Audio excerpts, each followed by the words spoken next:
Hi guys, I was just coming out of the gym to do a bit of a workout. Got my workout gear on. I like to wear something skin tight, let my muscles breathe, give me a bit of flexibility.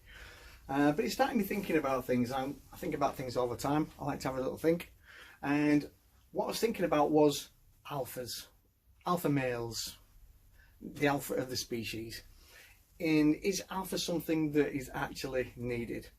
The reality is that I think alphas are needed, and they provide a very interesting array of roles to whatever species they belong to.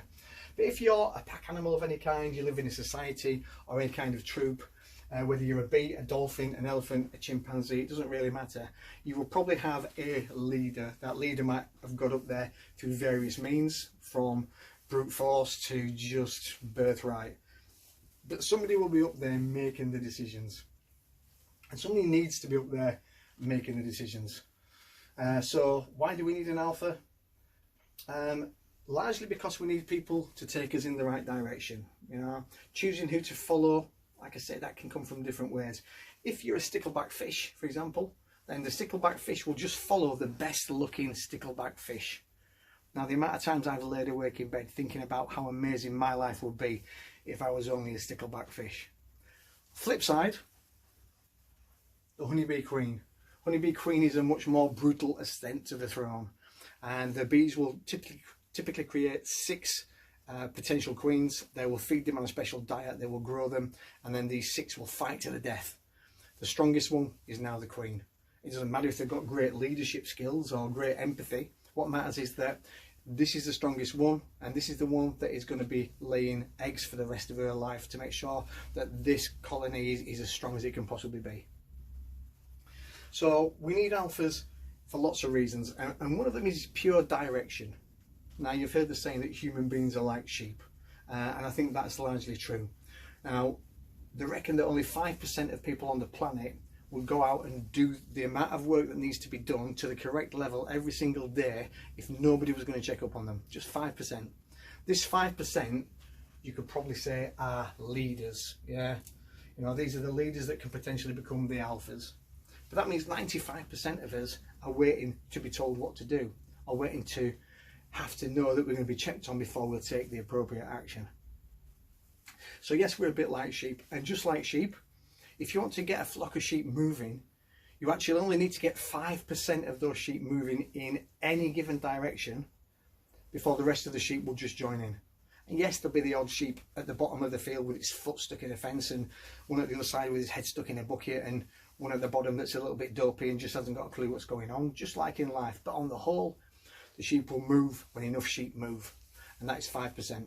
Human beings, pretty much the same percentage. So whether you're at a football match, whether you're at a concert, whether you are at some sort of gathering to protest about something, if 5% of the people that are there start to behave in a certain way, there's a very good chance that the large percentage of the rest of them will start to behave in a certain way, even if that's something they don't normally believe in or wouldn't normally do. That is the pack mentality. That is the safety of the pack. So what do alphas do? Well, they bring value to their troop.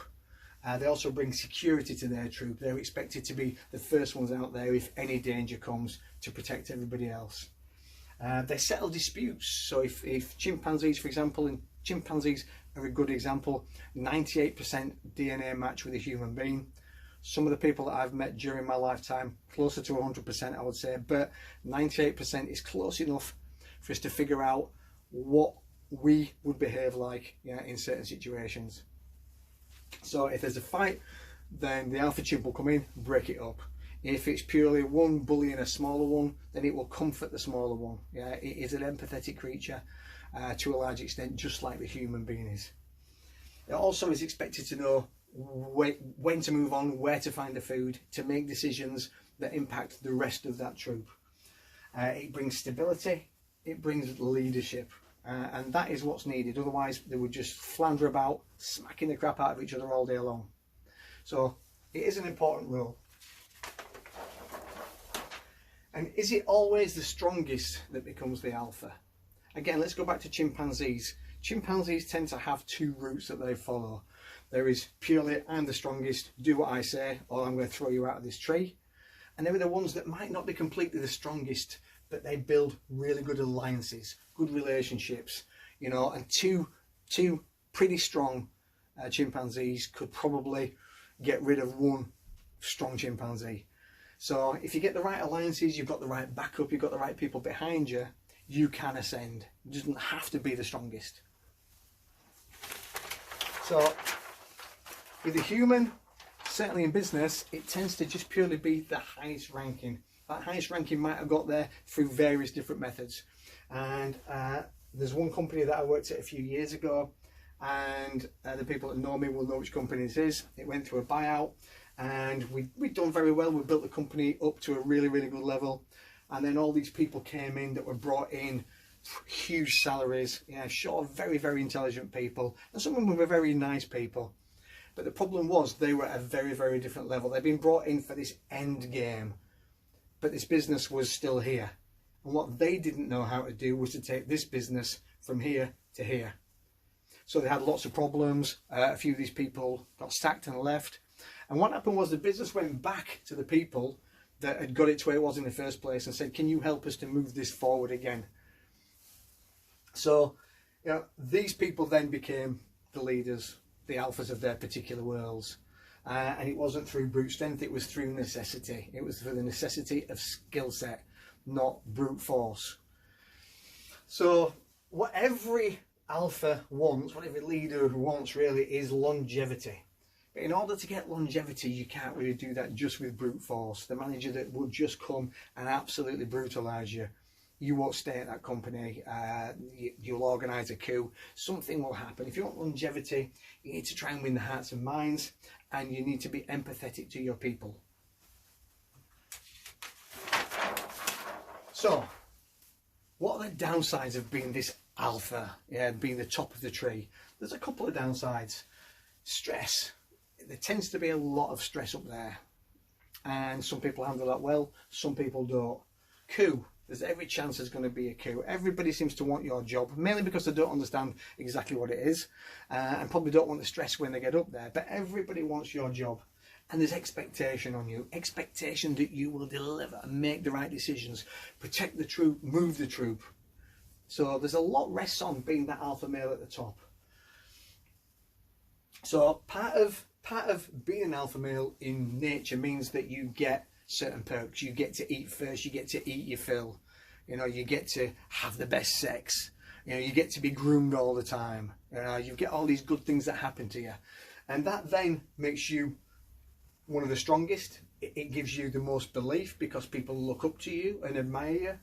It gives you the most self-esteem, and it gives you a lot of serotonin, which gives you that feeling of confidence. So when you've got to go out there and handle a situation, you feel ready and able to do that. You are the best representation of that troop, of that herd, of that whatever it happens to be. So yes, there are some downsides. Upsides, as we just mentioned, you tend to eat first and you eat your fill. You will have the best sex. There tends to be an alpha male and an alpha female. So you will have the best sex. You will always be well groomed. You will have that high self-esteem. But because nature wants this to be the strongest troop possible, it does some interesting things. And women will tell you that if you live in the same house or you're in a very tight sort of community, you will tend to synchronize your periods, and you'll tend to synchronize your periods with whoever is classed as the alpha female. Now, nature does this for a very, very simple reason. Obviously, when the alpha female is ovulating, she can't get pregnant. So the male will, if there's another female in heat, go and sleep with that female, but that might give them inferior offspring. So what nature does is it brings everybody in line, which means that when the alpha female is off the market, everybody's off the market, trying to give the best possible troop strength to move forward with. So alphas, are they needed? Yes, they are. Mainly because most of us need direction, whether we want to believe it or not, whether we like it or not. But just like anything, if you're the wrong kind of alpha, you could have a coup. You'll have people that want to leave your troop. You'll have people that just want to see you fall. So be the best alpha you can be and take responsibility for moving your troop forward.